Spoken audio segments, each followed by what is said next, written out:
చంద్రబాబు నాయుడు గారి నేతృత్వంలో కూటమి సర్కారు అధికారంలోకి వచ్చిన తర్వాత ఎక్కడ దొరికితే అక్కడ విచ్చలవిడిగా ఏడు అవకాశం ఉంటే ఆడ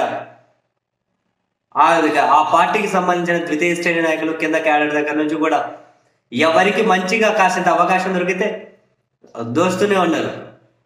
నువ్వు ఇసుక దగ్గర నుంచి మొదలు పెడితే పోస్టింగ్ల దగ్గర నుంచి బదిలీల దగ్గర నుంచి ఏడు డబ్బులు దొరికితే ఆడ కుమ్ముతానే ఉన్నారు. కుమ్మండి, ఏం చేద్దాం కానీ. ఇక మద్యం గురించి చెప్పక్కర్లేదు.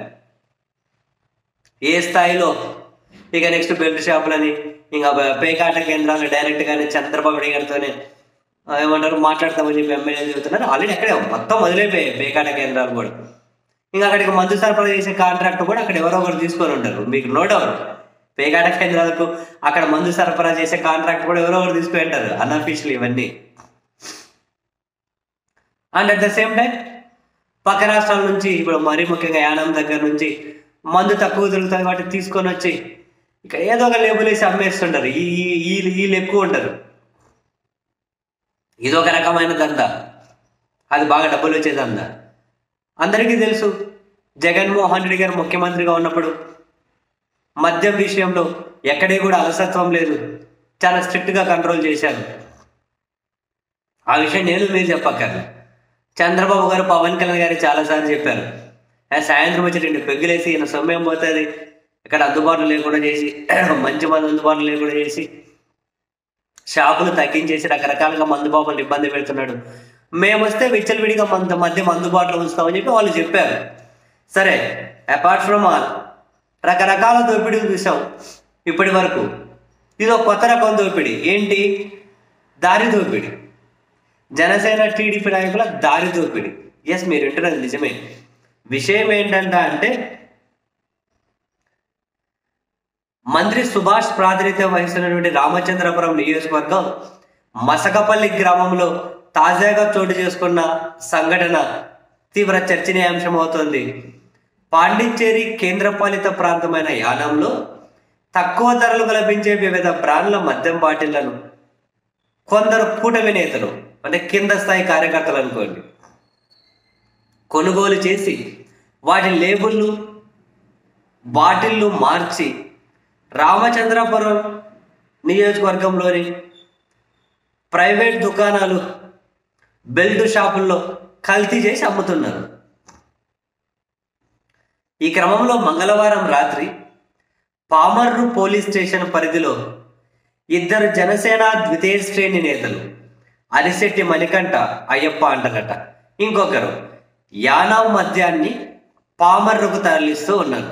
యానాం నుంచి మద్యాన్ని పామర్రుకు తరలిస్తూ ఉంటే ఈ విషయాన్ని తెలుసుకొని మసకపల్లి ద్రాక్షారామ ప్రాంతానికి చెందిన టీడీపీ జనసేన నాయకులు వాళ్ళే రవ్వ భూషణం, సలాది శ్రీనివాస్ పానింగపల్లి వద్ద మాటేశారు.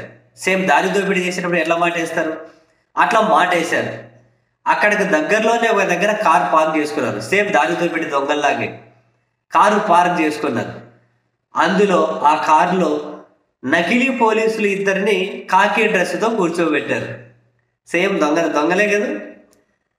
యానాం నుంచి లిక్కర్ బాటిలతో వచ్చిన జనసేన ద్వితీయ శ్రేణి నేతలను దారిలో అడ్డగించి కారులో స్పెషల్ పార్టీ పోలీసులు ఉన్నారు, మీ వ్యవహారం బయటకు పొక్కకుండా ఉండాలంటే 5 లక్షలు ఇవ్వాలని తెదేపా జనసేన నేతలు డిమాండ్ చేశారు.